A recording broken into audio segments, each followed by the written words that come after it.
10 easy tips to grow from 0 viewers on TikTok and Instagram. From my 8 years experience, I've had dozens of videos go mega viral, sold hundreds of thousands of dollars worth of clothing using these tips myself. Tip number 1 is use content ideas from other industries. This is probably the easiest idea that you can take right away to start getting way better views, way more momentum with your brand, is that you constantly are probably trying to come up with original ideas all of the time. And when you're coming up with original ideas all the time, it's going to be much more likely that you're not going to hit on a lot of them. Instead of doing that, if you look to see what's already crushing on social media, what's the format that's already working, what are the ideas that have crushed, you can take some of their ideas, use that format, and just do it in your own way. Do it with your own content, and it'll likely perform a whole lot better. And you want to hear a dirty little secret? Even this video that you're watching right now, this is actually a title that I found on like some cooking channel. It was like 10 easy tips for better cooking or something like that. And I was like, well, I'm just going to use that format, that style of content that's already crushing, that people clearly want to consume, and I'm going to use it in my industry because that's how I can create the best content possible. So this is a really important tip. Spend some time scrolling through Instagram, scrolling through TikTok, not as a consumer, but viewing it through the eyes of a creator.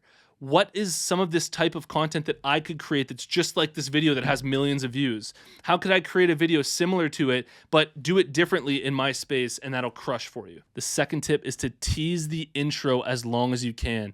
On TikTok and on Instagram, one of the ways that they decide if they're going to show your video to more people is how long are people generally watching the video. If most people are clicking on your video and then they're like, this sucks, and clicking off and going somewhere else, then they're not going to show it to more people. And so when you tease the intro, when you start the video, make it seem like there's something that you're going to reveal in the video. There's something more that's about to come. It holds people's attention longer, gets the audience retention up, the view duration, the average view duration, and it'll likely tell Instagram, tell TikTok that your video is performing better. And so one of the ways that I did this with my clothing brand is I'd start off of the clothing that I was going to reveal, and I'd say, hey, Canadian degenerates, you've got to check out this new hoodie we made. It's absolutely sick. And then people are like, well, I have to watch longer in order to see what this hoodie is. And so then we'd slowly pan over and reveal the hoodie, and then the video would end. So once they've seen the hoodie, they've watched the whole thing, and the whole audience retention has gone up like crazy. Keep this whole idea of audience retention and getting people to watch as long as possible in mind every single time you create a piece of content. The third easy tip is controversial, and it's actually to create controversial content.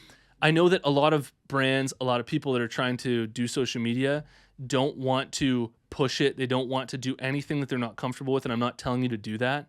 But on TikTok and on Instagram, if you start scrolling and you're consuming for yourself, one thing you'll realize really quickly is that most of the content that's blowing up is super controversial. It's super polarizing, and it's content that's truly entertaining, truly interesting, and oftentimes just kind of crazy. I know that with my own brand, I represent rural Canada and the humor here. When I was keeping it PG and everything was just like a light little joke about rural Canada, it was like, haha, people would watch it, but they wouldn't really share it. But when I really dove into the humor of rural Canada and I held nothing back and I shamelessly was trying to say some funny stuff about rural Canada that was like almost controversial, those videos blew up. People were commenting, thought it was more entertaining, and that's just another really, really great way to get more views on your accounts. Now, before we get into 7 more insane tips for growing on TikTok and Instagram, Apparel Success is sponsored by my buds over at BrandCrowd. BrandCrowd's a logo maker tool. You type in the name of a logo that you want, smack that enter button. Thousands of logos will come up. You choose a logo that you like, then you can edit and refine that logo as long as you want for free until it's perfect. This is a hundo P design I made for my own clothing brand using BrandCrowd. If you're interested, head over to brandcrowd.com/apparel success, and you can get up to 66% off at checkout. The fourth tip, and this one is huge, is making content that's extremely relatable.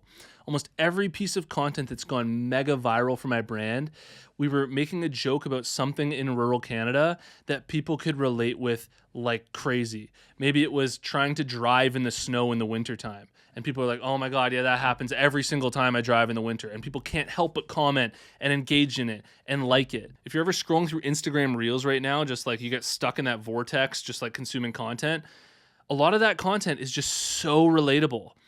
I get a lot of golf videos on my reels, and it's like when a buddy doesn't count his score right and he adds all this extra score to it. It's like, oh my God, that happens every single time I play golf.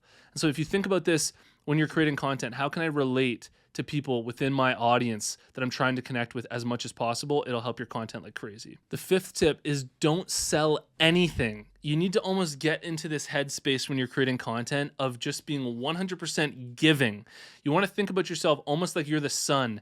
The sun isn't taking, it's just constantly giving, giving, giving. And that's the way that you want to be creating content for your brand.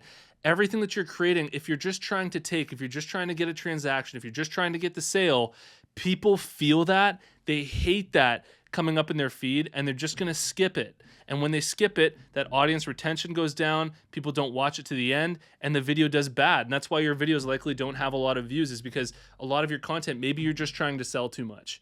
And so that's a huge tip, is don't try to sell anything. People will naturally discover your brand over time. And if you do create content where you're selling something, you need to be sure that it's going to be entertaining, funny, something in it at the same time that's valuable and just super interesting. The sixth tip to grow from 0 viewers is to post frequently, and you need to rework your brain here to trying to go viral in every single video and needing every single video to perform, to thinking about it more on a monthly basis. If every single month I post twice a day, that's 60 chances at going viral. And after that month, you can look at them all and say, okay, how many of these videos actually got a lot of views? And likely, if you're posting twice a day for a full month, it's likely that once a week, you'll have a couple posts that do really, really well. And that's how you want to think about all of this. It's more about this thing known as the Pareto principle. The Pareto principle is the 80-20 rule, where 80% of your results and your biggest results are going to come from 20% of your efforts. It's this distribution that happens when you're creating content. And so you can't expect every single video to go viral. You just want to be posting your best content all the time and stick to that consistently, because on a month, 3 months, 6 months, 1 year time horizon, you'll likely have the results that you're looking for. The seventh tip is to try out content where you're being ridiculously authentic. Like, there's nothing that you're hiding from the audience. There's nothing that you're trying to put on. You're literally just giving them a real story that maybe happened in your business. It happened in your life. It happened in your day. Or a real authentic thought that you had, and you're sharing that thought genuinely off the top of your head. No filter, sharing it. When people make that type of content, it creates a communication, like a high fidelity communication, where people feel that from you. They feel if you're just trying to be like some dancing monkey in front of them, trying to get all of these views and things, versus when you're just sharing, and you're sharing like your real feelings, what you're really thinking about, what you're really going through. The eighth tip is to think about shareability. Shareability is, in each piece of content, how much of that content is even shareable. Like, this is one thing that I tell a lot of clothing brands that start up that are just posting generic, boring pictures to their Instagram account. It may be good for the aesthetic of their brand when people come and see their Instagram. If that's the purpose for it, then that's cool. But a lot of the content that you might be sharing, if it's just the picture of your hoodie on a white backdrop, it's just not very shareable. Unless people see that and they're like, this hoodie is absolutely sick, this guy needs it, maybe then they'll share it. But in general, all these sort of model pictures of people wearing your brand, they're just not very shareable. In order for something to be shareable, it needs to be something that when they share it with their friends, it's going to give them a feeling that they're increasing their status or they're connecting more with their friends. And a lot of that doesn't have to do with your products. It has to do with creating content that's either entertaining, funny, relatable, educational, things that people want to share with their friends to connect. The ninth tip that's so key for Instagram and TikTok is to have a really interesting hook right at the beginning of the video. The hook is the very first thing that you say, the very first thing that you do in the video to hook people's attention and get them to want to see what else you have. And a lot of times people make content and they don't do this well enough. They don't hook people and get their attention well enough. And so in your content, one of the ways that you could do this, for example, if you're making dating content, you could be like, you struggling to get dates? Well, here's 3 ways that, you can make yourself more attractive. And people are like, whoa, that's an interesting hook. I want to see more. I want to hear what these 3 ways to make myself more attractive is. Or you could give a really interesting statistic at the beginning of the video, something that's captivating and captures people's attention so that they want to listen to more. The 10th tip, and this one is so easy to forget, it's sitting right in front of your face that you could do all the time, is when you're scrolling through TikTok, when you're scrolling through Instagram, study each video that you see that's got tens of thousands of views, tens of thousands of likes, and ask yourself in each of these videos, what is the value that they're offering? What is the exact value? Why did this video blow up? Why is this video getting so much attention? Ask yourself that. And the more that you do that with every single video, the more you'll start to see, almost like the matrix, the blueprint of videos that go viral, why they go viral, why they get more views than others, and the exact type of value that they're offering in their videos. Even girls that are dancing on TikTok, you need to ask yourself that. Why is it getting so many views? Well, maybe it's a social thing. Maybe it's the fact that they're attractive and people like to watch attractive girls dancing on social media. Asking these questions and answering them on every type of video is going to be absolutely huge for making content for your own brand or your own accounts. If you're thinking about starting up a brand or you're already running one, you've got to check out the Apparel Success Mastermind. It's a monthly subscription where you get direct access to me, access to a community of other clothing brand owners, access to all my courses, and we do exclusive live streams in there every single month. You can learn more at apparelsuccessmastermind.com, and I'll see you in the next one. Peace.